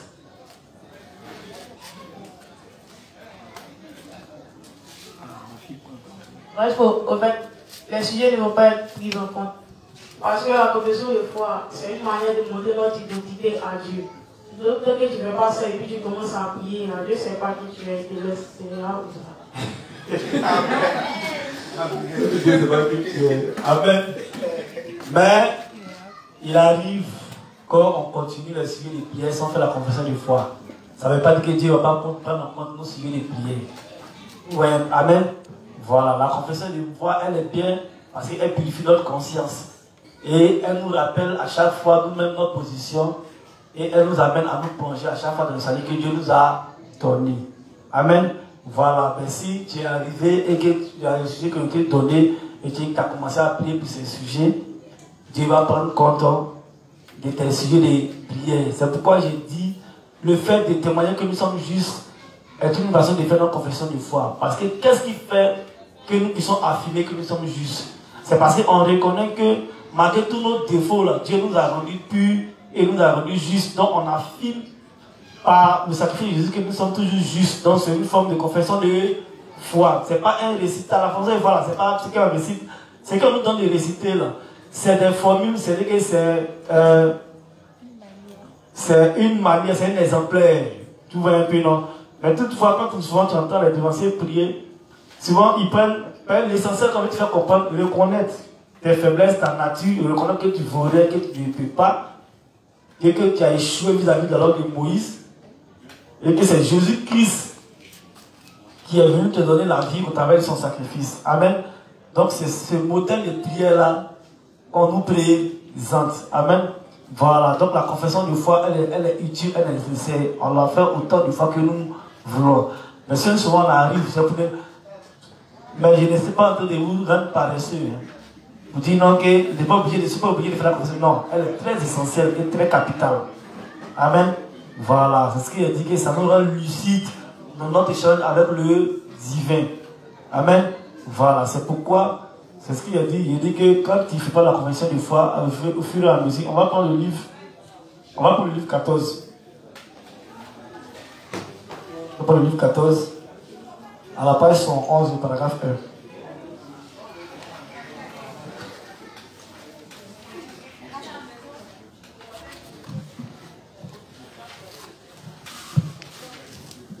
Livre 14, page 71, le paragraphe 1. C'est pour cela que les justes doivent confesser leurs péchés en détail, de sorte qu'ils aient une meilleure communion avec le Seigneur. C'est pour cela que pas comme ça, c'est pas ça. Bien sûr, nous qui croyons en l'évangile de l'eau et de l'esprit, devrions aussi confesser nos péchés quotidiens par notre foi en l'évangile de l'eau et de l'esprit. Si nous ne confessons pas nos péchés quotidiens à Dieu, nous finirons par perdre notre communion avec Dieu. Amen. Donc, c'est clair. Ici, le livre 14, 13, le livre de 1 Jean. Le livre de 1 Jean, là. Quand tu prends 1 Jean 1, le verset 8 à 10, ça c'est le verset phare des légalistes. Si nous confessons, si nous disons que nous n'avons pas de péché, Dieu nous fait menteur. Si nous confessons nos péchés, il est juste et bon pour nous les pardonner. Eux, ils font tout un amalgame. Ils font un mélange entre confession, confesser et pardonner. Confesser, c'est reconnaître, c'est avouer. Amen. Voilà, le pardon revient à Jésus-Christ. C'est lui, c'est parce qu'il est venu reconnaître, avouer ma faute, que toi maintenant, c'est toi qui me pardonne. Il dit que tu as laissé le problème. Amen. Donc ici, là, une fois, j'étais en train d'échanger dans les débuts de ma naissance. Vous savez, quand il vient de nouveau, là, le principe est clair. On dit, Hérode cherche à tuer les enfants de 0 à 2 ans. C'est pas ça? Voilà. Donc, Hérode va symboliser toutes les formes de persécutions qu'on va avoir avec le voisinage, les amis, les frères, légalistes qu'on a connus avant tout ça. Donc, c'est comme ça qu'une maman, elle vient et elle veut suivre un échange de débat avec moi. Elle est à l'église, quand on monte à l'église du pasteur Kama. Bon, le pasteur en griffe. Donc, elle est venue et on échangeait et elle prend. Que moi, ici, juste, que non, Dieu ne pêche plus, on n'a plus de péché, qu'il y a des saints. Quand il n'y a pas de saints, donc c'est verset-là, elle prend les 1 Jean là pour m'expliquer. Et si on dit qu'on n'a pas de péché, Dieu nous fait menteur, mais si on confesse nos péchés, juste pour les pardonner. Donc, comment on peut dire qu'il n'y a pas de péché pendant que ce verset-là dit ça? Vous connaissez un peu la technique? Il dit, bon, il a compris ton verset là, moi je suis d'accord avec ça. Mais alors dans 1 Jean 3, le verset 6 là, puis tu vas m'expliquer. Donc on prend 1 Jean 3, 4 à 5, 4 à 6 là. Vous allez dire que l'enfant de Dieu ne pêche point. Celui qui pêche est du diable. Il dit, bon, tu as pris le même 1 Jean, c'est le même auteur, il ne s'est pas allé dans un autre livre. Le même dit, selon toi, si on dit qu'on ne pêche pas, on fait Dieu menteur. Donc pour cela, on ne peut pas dire qu'on est saint parce qu'on pêche. Maintenant, le même Jean dit ici que l'enfant de Dieu ne pêche point, que celui qui pêche, c'est qu'il n'a pas connu Dieu. Il ne sait pas pourquoi Dieu est venu, que c'est un menteur. Donc, elle a quand même expliqué cette contradiction à la vieille. Elle a pris vraiment une crise socio-spirituelle. Elle ne peut pas m'expliquer, elle est tout. Tu sais que chaque secoue, mais il n'y a pas appui. Ça ne va pas. Ouais, un peu. Donc, le révérend, dans le livre 11, nous explique que bien que nous soyons justes, étant donné que nous sommes toujours dans la chair, on va manifester toujours des imperfections. Amen. Voilà. Donc, on ne va pas dire que comme nous sommes saints, alors notre chair ne pêche plus. Bien entendu, on va toujours présenter des défauts. Donc, partant de ce verset-là, il va nous expliquer la confession de foi du juste à chaque fois que nous transgressons la loi de Moïse. Amen. Voilà. Donc, là, c'est un niveau d'explication. Bon, ok, on s'arrête à ça. Donc, à chaque fois que nous transgressons la loi de Moïse, on doit toujours reconnaître nos défauts. Il y a une question là-bas. Ok, j'ai fini de mon explication. On doit toujours reconnaître nos défauts. Amen. Donc, on doit faire notre confession de foi. Dans la question, ok, continue. Avant de prendre la question, je n'ai pas compris ce que tu as dit avant de lire le livre là. Ce que j'ai compris de ton explication, c'est que confesser notre foi, ce n'est pas forcément réciter ce qu'on a reçu depuis qu'on est né de nouveau. Reconnaître que nous sommes justes, reconnaître que nous étions pécheurs, c'est une forme de confession de foi aussi. Les éléments, du moment que les éléments clés sont là, c'est une confession de foi. Mais si la confession de foi, c'est dire que nous sommes justes à Dieu, si on vient un mercredi, quand on tombe sur le sujet de prière de prions pour les 3 millions ou les 4 millions de la forêt, quand c'est ainsi qu'on a commencé, on n'a pas confessé notre foi. Non, bon, tu ne m'as pas suivi. J'ai dit, c'est très nécessaire et capital de faire nos confessions de foi. Et que la confession de foi, là, le modèle de prière qu'on nous a donné là, c'est un exemplaire. Et l'essentiel que nous devons comprendre dedans, c'est la faiblesse que nous avons vis-à-vis de la loi. Notre imperfection, que nous ne sommes pas bons, et nous devons rendre gloire à Dieu pour le salut qu'il nous a donné au travers de son Fils, Jésus-Christ. Tu vois un peu. Et j'explique maintenant. Je dis, cette façon de dire qu'en effet, qu'on n'est pas bon, on reconnaît que chaque jour on transgresse la loi de Moïse, et que si ce n'était pas toi, Seigneur, on n'est pas au paradis, mais merci de nous avoir rendu juste sans péché devant toi là. On croit en cela. C'est parce qu'on affirme que nous sommes justes, nous sommes saints, malgré nos défauts, mais à cause du salut que Jésus-Christ a travaillé pour nous, on affirme ça. Donc cette affirmation, c'est ce qui nous fait dire que nous sommes justes. Donc je explique que le fait même de dire que nous sommes justes, c'est une sorte de confession de foi. Parce que dans dire que je suis juste, ça englobe tout ce que tu es en train d'expliquer, tout ce que tu vas expliquer dans la confession de foi là. C'est le résumé là qui te donne de faire une telle déclaration. Il faut dire plaisir. Voilà. Sinon, la confession de foi, lorsque nous devons nous adresser à Dieu, le révérend dit dans le livre, et c'est très très capital, c'est très très nécessaire. Et que c'est ce qui nous rend lucides lorsque nous devons nous entretenir avec Dieu. C'est pourquoi dans le livre 14 que tu vas lire, le révérend dit que si nous ne faisons pas la confession, dites qu'on est juste là. C'est pas ça, en quelque sorte, la confession de foi que nous faisons.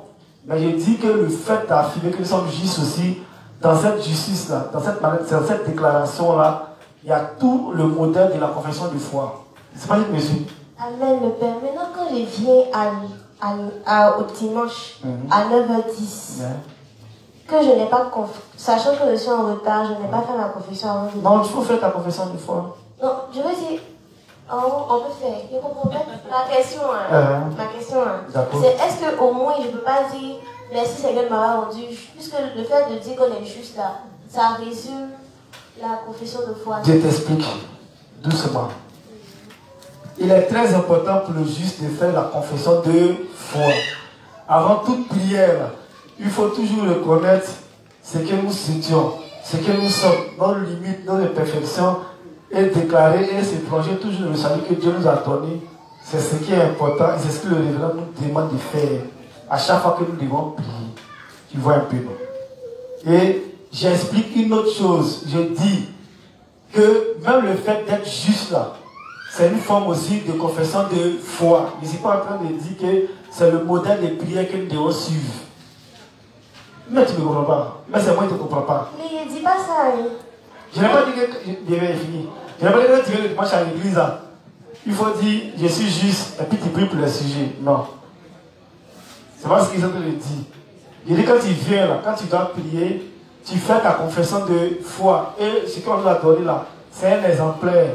Mais ce qu'on doit retenir dedans, c'est qu'on doit reconnaître nos défauts, nos imperfections et rendre gloire au Seigneur pour le salut qu'il nous a donné. C'est ce que les livres, c'est ce que le révérend nous explique.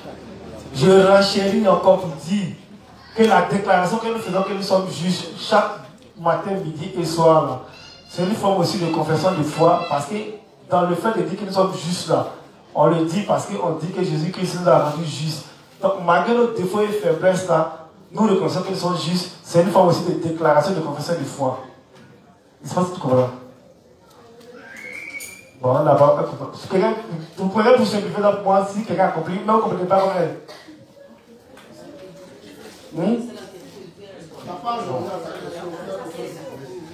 Quoi? C'est la question même. C'est la question là. Sa question elle dit, c'est bien l'état. Elle fait sa confession ou bien c'est pas sa confession? Non, elle fait sa confession. Il dit si tu viens en retard. Tout ce que tu viens matin à l'église, tu viens en retard, ce qu'elle a demandé, c'est de faire ta confession de foi. Maintenant, moi j'ai posé la question, est-ce que s'il nous arrive d'arriver et de prendre la prière en cours, est-ce que cette prière est prise en compte par Dieu? C'est ça, j'ai dit oui. Tu vois un peu, non? J'ai dit oui, cette prière est prise en compte par Dieu.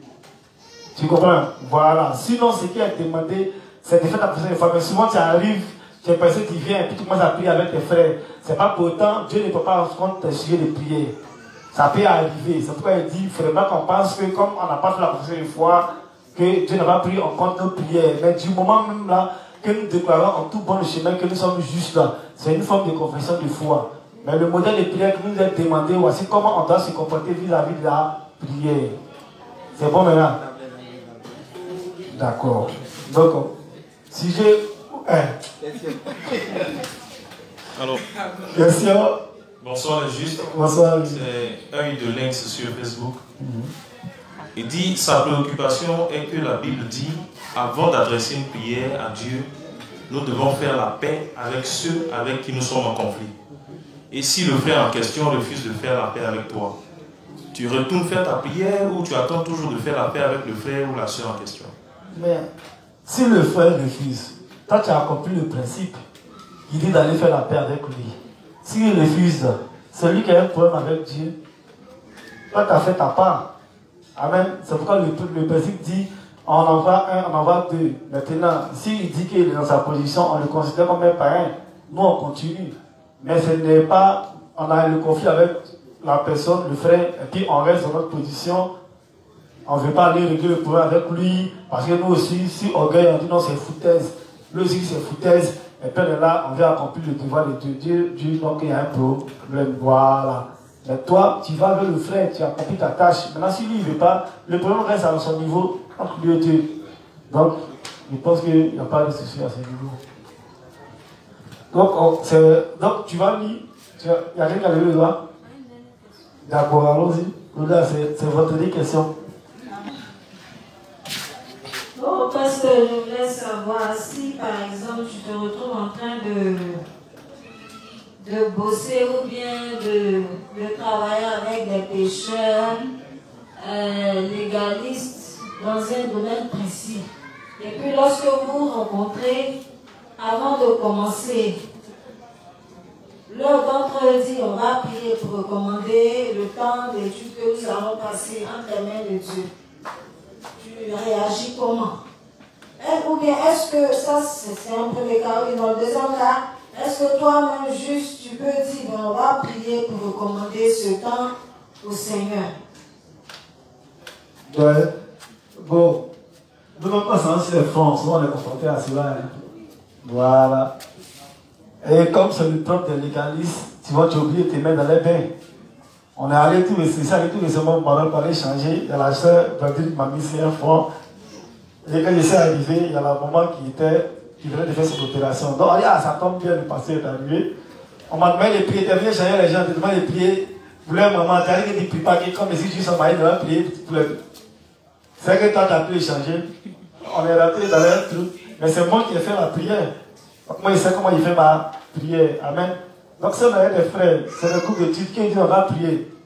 Nous on a suivi avant, au début quand on était allé passer Tagro, quand on s'est retrouvé dans les cérémonies des pécheurs ou bien chez les pécheurs dans les échanges, qu'ils nous disaient les personnes à terre pour prier, ou bien levez-vous, priez. Nous on est assis, hein, mais nous on était trop carrés.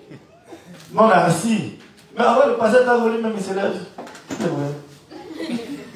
Non, c'est grave. Le vieux lui-même se lève pour prier.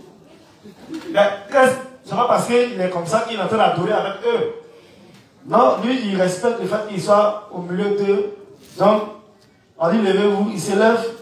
S'il a des prières à formuler, lui, il prie de sa manière, de la manière dont il peut prier en fonction du modèle de la justice de Dieu. Voilà, il ne va pas prier comme eux. Donc, il n'y a pas de souci si tu avais tes amis et ils trouvent que il y a d'autres amis que nous en moyen là, qui nous disent encore prier, donc qui va. Et toi et nous, on a même fait bien prier. Tu vois, non? Nous, on les chasse immédiatement même. Mais il y a des personnes, comme des grandes personnes, sont là, toutes là, ah mon fils, bon, on va prier, moi, ils sont, ils ne prient pas. Tu es obligé de faire comme si tu pries, mais quand nous on prie, on dit, ah Seigneur, il faut permettre qu'eux là, ils puissent comprendre, parce qu'ils sont ignorants, à cause de ça, ils sont des trucs. Donc tu as ta prière que tu formules. Voilà, mais du moment que tu es comme ça, ça ne veut pas dire que tu adores avec eux. Donc il ne sait pas si il a répondu.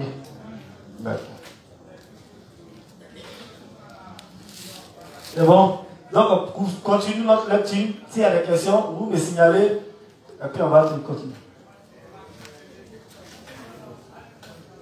C'est pour cela que les justes doivent confesser leurs péchés en détail. Amen. Donc ici, dans la confession de foi, comme on a parlé là, on dit la confession de foi, c'est le fait de nous plonger encore dans le salut que Dieu nous a donné. Parce que comme on a parlé hier, on dit le sacrifice que Jésus-Christ a fait, il purifie notre conscience. Parce que la conscience, c'est elle qui est beaucoup attaquée par Satan. Satan parle beaucoup dans notre pensée. Amen. Donc une fois que nous faisons un avec ce qui nous communique comme venin, comme pensée, ça fait que ça va agir sur notre conscience. Et notre conscience maintenant va essayer de nous, c'est-à-dire que nous retirer de la justice de Dieu. Amen. Donc pourquoi le sacrifice de Jésus-Christ vient pour purifier notre conscience. Et comme on a expliqué la conversion de foi hier, on dit ça à chaque fois, comme la cuve d'air qui était mise à l'entrée de l'église, de lieu saint, c'est à chaque fois c'est plongé dedans pour nettoyer un peu les souliers de nos mains et de nos pieds.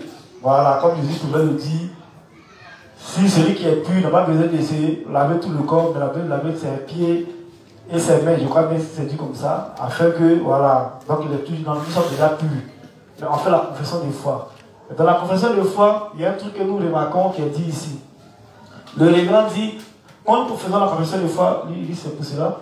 C'est pour cela que les justes doivent confesser leurs péchés en détail, de sorte qu'ils aient une meilleure communion avec le Seigneur. Donc, le révérend dit, c'est pour cela que les justes doivent confesser leurs péchés en détail. Détail, c'est quoi?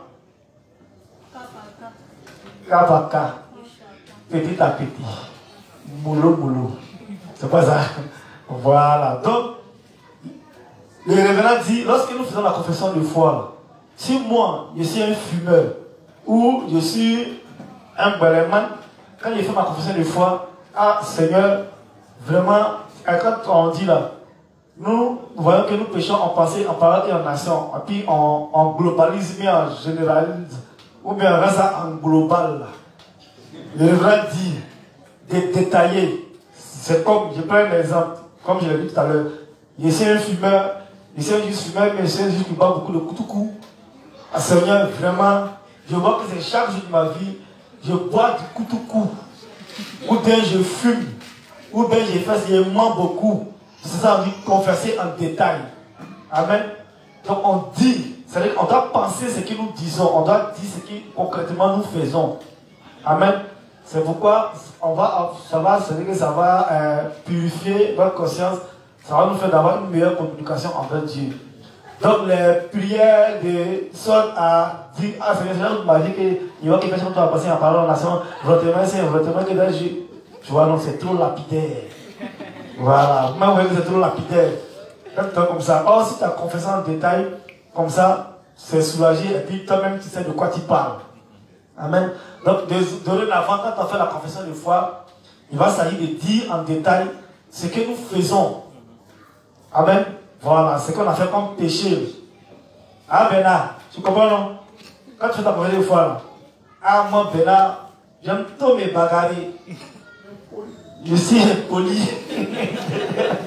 Donc, Seigneur, vraiment, ça la faut, mais ça c'est de gérer ça aussi, parce que je sais, ouais, j'ai appris ça, c'est cela, donc il faut donner ça en détail. Voilà, donc le révérend dit, c'est lorsqu'il va confesser nos péchés en détail, qu'on aura une meilleure confession avec, une meilleure communication avec Dieu. Amen.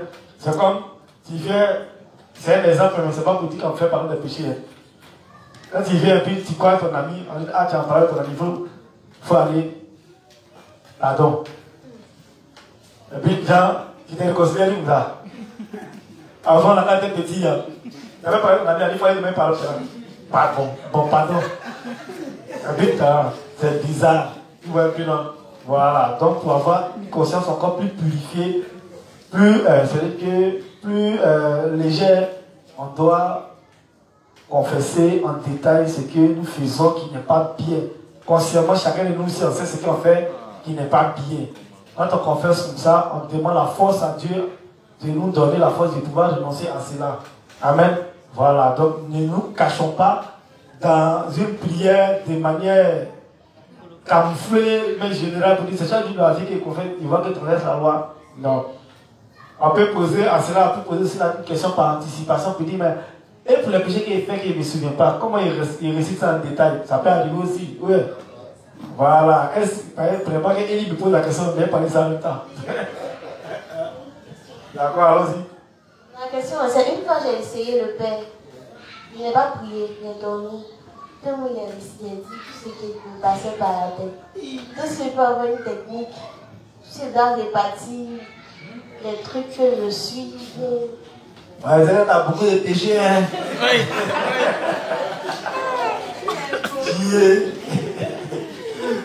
D'accord. Vraiment, si tu vois que c'est beaucoup trop, bon, ça là, on va voir. Comme pour le moment, il n'est pas la solution.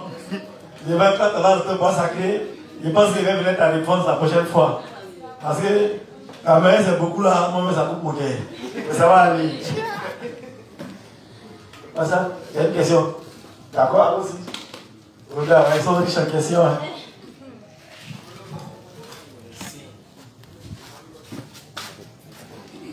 Bon, moi, ma question, il y a longtemps même, ça fait que je gêne un peu pour parler, puis le monde dit, ah, tu ne connais pas.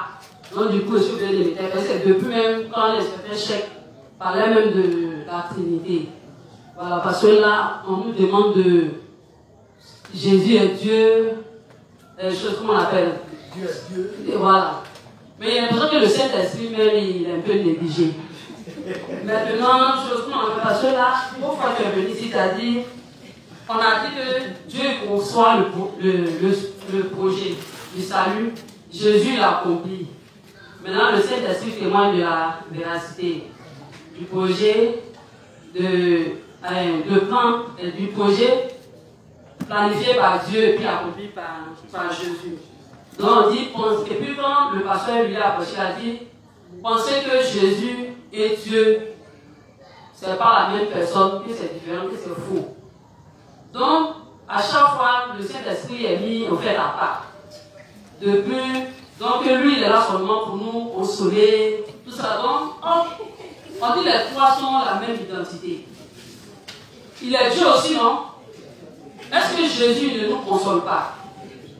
Il ne peut pas nous rappeler aussi des choses.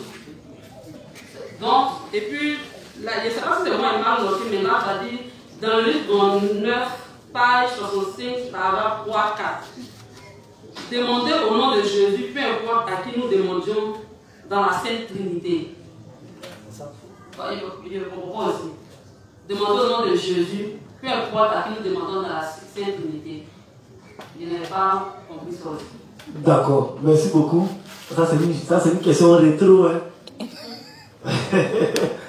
Ok. On a expliqué la Trinité. Quand on lit les textes, la Bible dit que Dieu est un. Amen. Il n'y a pas deux dieux, il n'y a pas trois dieux. il y a un seul Dieu. Maintenant, ce Dieu-là, il a en lui, c'est-à-dire que 3 entités, donc 3 personnes. Et on est parti de la composition de l'homme, nous-mêmes.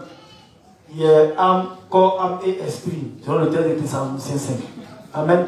Donc ce Dieu-là en lui, les 3 entités, mais il est un. Aussi, les 1 que les 3 entités, c'est la même personne. Parce que c'est un mouvement d'union. Amen. Et que chacun fait. Mais nous-mêmes là, partons de nous-mêmes là, il y a l'esprit qui réfléchit. Qui conçoit, qui réfléchit. Quand il dit 1 plus 1, j'ai déjà la réponse. Mais si on regarde le tableau, ce n'est pas écrit là-bas. Celui qui va permettre que ça soit écrit au tableau, c'est la chair. Amen. Qui va prendre la craie, qui va écrire.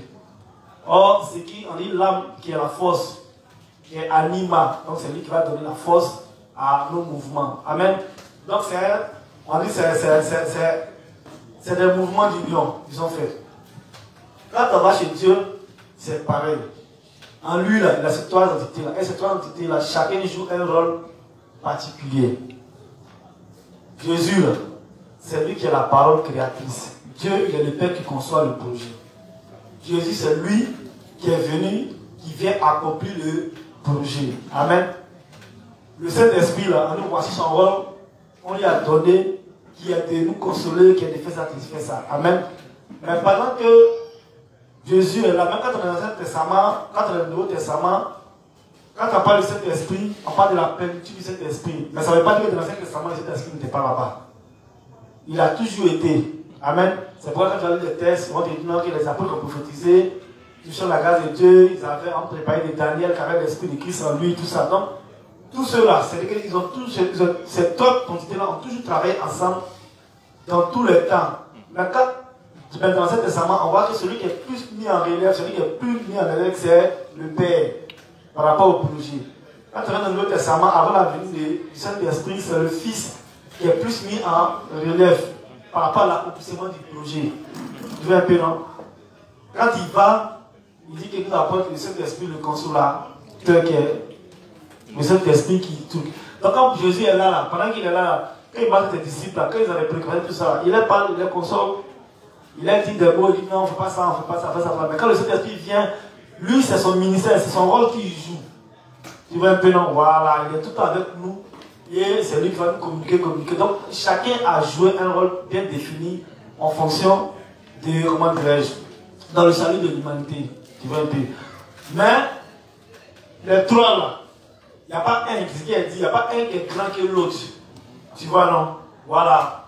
Le Jésus-Christ, en prie au nom de Jésus-Christ, parce que c'est lui-même qui est venu en chair, comme le révérend expliqué, et a été l'élément qui a fait le salut pour nous. C'est pourquoi on dit que il est le médiateur entre nous et Jésus-Christ homme.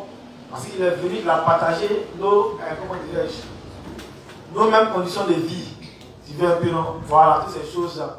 Mais quand il vient encore, c'est pourquoi quand on lui parle à travers, c'est-à-dire que quand on fait nos demandes à travers Jésus-Christ, comme lui il a partagé nos mêmes conditions, qu'il connaît tous nos besoins, c'est pourquoi il est facilement, c'est pourquoi on dit non, quand il a passé les mêmes problèmes là, quand l'autre personne vient lui parler, il est à même de lui donner les meilleurs conseils ou orientations. Donc comme lui il a partagé les mêmes conditions que nous, quand on le prie, facilement, il peut nous, comment dirais-je, exaucer. On a expliqué que tout compris le Père et le Fils. Bon. Donc on a expliqué pour compris le Fils. Le Fils là. C'est démontré dans la Bible que c'est lui qui est l'être, c'est lui qui a créé le ciel et la terre, le texte de Colossiens, le texte d'Éphésiens 2, Philippiens 2, le texte d'Hébreux. C'est lui qui est le créateur. Tu vois un peu. Voilà. Donc, 1 Jean 5, 20 nous dit que c'est lui qui est le Dieu véritable. Et la Bible nous dit que Jésus, dans le texte de Jean 14, nous dit que celui qui demande en son nom, il va les exaucer. Donc il est en train de dire comme ça que lui aussi, là, il nous écoute et il a même des réponses à nos prières. Quand on vient en Hébreu, Dieu dit que tous les anges se procèdent devant lui et l'adorent et puis l'appellent Jésus, même Dieu. Donc ces 3 entités ont joué un rôle particulier dans la vie de Jésus. Mais le Saint-Esprit, lui, il a son rôle. Tu vois, non? Lui, son rôle, là, c'est défini. En aucun cas, la Bible n'a parlé qu'on doit l'adorer. Bien qu'il soit Dieu au même titre que les autres. Marie, lui, là, mon ami, lui, voici ton rôle. Tu vois, non? Et le Saint-Esprit, a dit, c'est-à-dire, qui est le Saint-Esprit alors? Le Saint-Esprit est notre aide. Quand nous prions Jésus et Dieu le Père, quand nous prions Jésus et Dieu le Père, le Saint-Esprit nous conduit dans la bonne voie, puisqu'il connaît le cœur de Dieu le Père. Tu vois? Cela ne signifie pas que le Saint-Esprit soit d'une manière inférieure. Le révérend explique ça. Il dit, ça ne veut pas dire que le Saint-Esprit est d'une manière inférieure au Seigneur Jésus ou au Père. Mais cela signifie que le Père, le Fils et le Saint-Esprit nous aiment et nous aident à partir de leur place respective. Donc chacun a sa position respective. Tu vois un peu dans la Trinité. Mais on ne parle pas que du Saint-Esprit. Comme on parle beaucoup de Jésus, celui qui a été avec nous, c'est lui avec qui on a parlé, nos bénis chichi. Vous savez que c'est lui qui en parle beaucoup. Tu vois un peu. Sinon, ça ne veut pas dire que, comme on parle beaucoup de Jésus, le Saint-Esprit est moins inférieur. C'est le même. Tu vois, moi, je ne sais pas si elle saisit la préoccupation. Non, il faut dire, si elle va saisir, il saisit la préoccupation, ça il répond. Donc tu vas nous juger alors. Tu vas nous juger à la fin. La Bible dit que c'est Jésus. Même le Coran même dit que c'est Jésus qui a voulu les juger, bien qu'ils ne le connaissent pas. Tu vois, non? Voilà. Dit que c'est Jésus qui va nous juger, viendra nous juger. Voilà, mais on dit aussi que les saints jugeront le monde. Donc nous aussi, on va participer à tout cela, au jugement des nations. Amen. Voilà. Mais c'est son rôle. Maintenant, en ce qui concerne la Trinité, là, comme c'est le Père qui a expliqué, c'est lui qui a expliqué la Trinité, c'est ce qui te fatigue. Je pense que le Père lui-même, peut-être après, comme les gens après tu peux le prendre. Maintenant, il va bien expliquer la Trinité. Sinon, dans la Trinité, chacun a son rôle qu'il a joué. Tu vois, non? Le Père a conçu le projet, le Fils a accompli, le Saint-Esprit vient et nous console. Mais le trois, là, on n'a pas un qui est plus grand que l'autre. Seulement qu'on a donné le rôle à chacun de jouer. Aussi, le trois va servir à même Père qui sauve. Amen. Voilà, donc il n'y a pas de. Je ne sais pas si c'est le truc. Donc c'est de revenir peut-être la Trinité pour éliminer les enseignements du Père pour que tu puisses bien comprendre. Amen. Amen. Les 21h07. Pour finir notre lecture, et puis on va finir, on va pour ça. Comme c'est le seul livre qu'on a lu.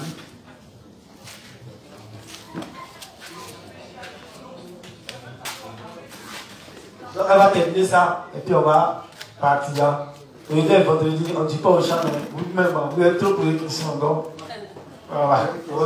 C'est pour cela que les justes doivent confesser leurs péchés en détail, de sorte qu'ils aient une meilleure communion avec le Seigneur.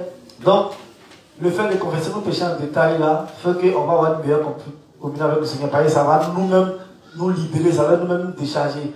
Parce que quand les péchés sont encore tapis dans notre conscience, ça donne possibilité à Satan de venir s'attaquer à notre conscience, à notre évangile, pour dire non, que tu dis que tu es juste, tu dis que c'est comme ça, et puis les défauts là, parce que quand les défauts sont tapis dans notre conscience, c'est pourquoi, quand on fait la confession de foi, ça nous soulage, et quand on confesse en détail, c'est comme si ça purifie encore notre conscience. Est-ce que vous voyez? Parce que quand on se dit qu'on a commis un péché qui est trop grave, on a cette honte, mais cette peur là de venir vers Dieu, et de nous adresser à lui. C'est pourquoi quand on va dans le jardin, Adam et Ève, quand ils ont commis le péché, ils ont estimé que le péché était tellement grave et horrible, qu'ils se sont cachés même de la face de Dieu. Amen. Voilà. Et quand c'est comme ça, quand les péchés sont au tapis et qu'on juge certains péchés étant des péchés trop graves, ça fait que pour nous approcher de Dieu, on va dire non, est-ce qu'il va nous écouter? Est-ce que, et puis on va nous-mêmes vouloir nous donner des solutions pour pouvoir gérer le problème. C'est pourquoi vous allez voir Adam et Ève vont aller se cacher, prendre des feuilles de figuier, tout ça pour cacher leur nudité. Parce qu'ils ont jugé le problème tellement grave que quand Dieu vient, ils disent non, ça là, c'est moi, que Dieu va pouvoir gérer. Non, il ne va pas pouvoir nous laisser. Tu vois, non? Voilà, donc n'ayons pas, c'est pourquoi la confession des fois est nécessaire. La confession des fois vient purifier notre conscience, afin qu'on se dise même que même les péchés qu'on a commis, qu'on pense trop graves, c'est pour ça que Jésus-Christ aussi est mort et qu'il a parlé tout cela.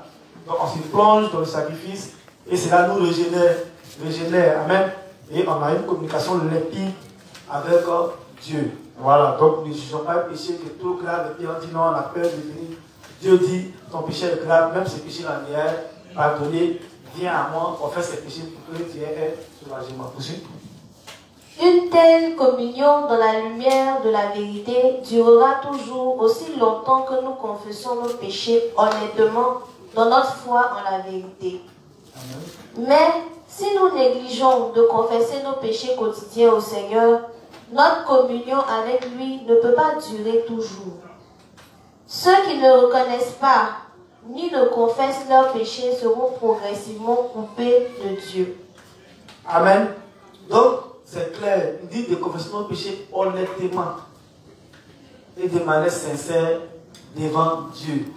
Donc, les justes, à nous maintenant de pouvoir confesser en détail, dorénavant nos péchés devant Dieu, afin d'avoir un soulagement. Ne nous disons pas que comme on a commis un acte quelconque, c'est tellement grave que non, on ne pourra pas s'approcher de Dieu, parce que sinon, non, on doit s'approcher de Dieu. Et la confession des fois est là pour ça, pour pouvoir soulager, purifier notre conscience. Parce que quand on va se mettre dans cette dimension-là, au fur et à mesure, on va finir par s'éloigner de l'église de Dieu. Maintenant, quand un juste ne fait pas sa confession de foi, c'est-à-dire que pour finir, il va avoir une mauvaise communication avec Dieu. Parce que, comme il le dit, ses péchés seront tapis dans sa conscience. Il va commencer à douter même de l'évangile qu'il a reçu pour dire non, ah, ma chair, là, il pêche trop dans ma chair. Ici, vous juste humain, il fait ça. Non. Il faut tout déployer dans le salut et puis demander la force à Dieu. Voilà. Donc, un juste qui ne fait pas sa confession de foi, arrivé à un moment donné, il va commencer lui-même à faire quoi? À avoir une mauvaise communication avec Dieu. Pour finir, il va quitter l'église de Dieu. Parce qu'il va estimer qu'il a trop de défauts. Amen. Voilà. Donc, la confession de foi est très importante. On doit faire la confession de foi à chaque fois. C'est pourquoi on doit faire autant de fois que possible. Et c'est très important. Amen. Voilà, c'est très important la confession de foi. C'est pourquoi le sacrificateur devait mettre le sang sur le corps de l'autel des parfums. C'est très important. Amen. Voilà, donc quand on va finir la confession de foi, on va maintenant parler du parfum qui montait comme l'odeur agréable à Dieu. Donc il est 21h12. Une question? Ah, les gars sont déchaînés, on dit alors. Bon, on va prendre la dernière question et puis on va se laisser. C'est toujours un de Lynx. Non, juste panel, pardon, Vianney. Il demande, c'est une sorte d'hiérarchie établie par Dieu dans son plan pour les hommes. Je pense qu'il parle de la Trinité. Ah, la Trinité. Bon, c'est une belle question de laconique. La Trinité, Dieu, il a toujours existé en tant que Trinitaire. Amen. Voilà, il a toujours existé en tant que Trinitaire. Dans le plan du salut, ces trois entités qui ont toujours existé en lui, là, vont se manifester dans notre plan du salut. Donc, ce n'est pas parce qu'il a créé la terre et que l'homme a péché que c'est maintenant que ces trois entités-là vont se révéler en lui. Non, c'est ce qu'il est. C'est pourquoi on a lu le texte de Néhémie 5:8 qui dit que les origines de Jésus-Christ remontent depuis l'éternité. Donc, avant même que l'univers sur la terre, là, il a déjà existé. Voilà, en tant que trinitaire. Voilà, donc c'est vrai qu'on essaie de voir un peu cette partie-là. Voilà. C'est pas dans le salut qu'il est devenu maintenant trinitaire. Non, il a toujours existé en tant que trinitaire. Maintenant, dans le plan du salut, ces trois entités-là vont jouer un rôle particulier. Voilà, pour le salut des hommes. Donc chacun a sa position et son rôle qu'il joue. Amen. Voilà. Donc, si vous avez d'autres questions, on va se prendre le nez dit. Il est 21h14. Je crois que c'est sur ces dernières paroles-là que nous allons nous laisser et que Dieu bénisse chacun de nous. On va demander à la juste Élie pour prier là, pour la fin. Donc les justes, on va se concentrer et prier. Merci Dieu des justes de ce que tu as permis que toutes ces questions aujourd'hui soient posées. Merci Seigneur de ce que tu nous as éclairé au travers de ton serviteur. Merci Père éternel pour tout cet enseignement que nous recevons et que nous allons ruminer à arriver à la maison. Merci Seigneur de ce que tu nous as montré l'importance de la prière dans nos vies de foi et comment te prier. Merci Seigneur de ce que tu nous as appris à faire la bonne confession de foi. Nous te confions maintenant notre retour à la maison. Merci Seigneur de ce que tu nous as donné notre pain quotidien également. Et que tu nous as donné la force, la santé, afin d'être présents unis de cœur toute cette semaine. C'est au nom de Jésus-Christ, ton Fils, que nous avons prié. Amen. Amen. Que notre Seigneur accompagne chacun de nous pour le voir pour le disciple.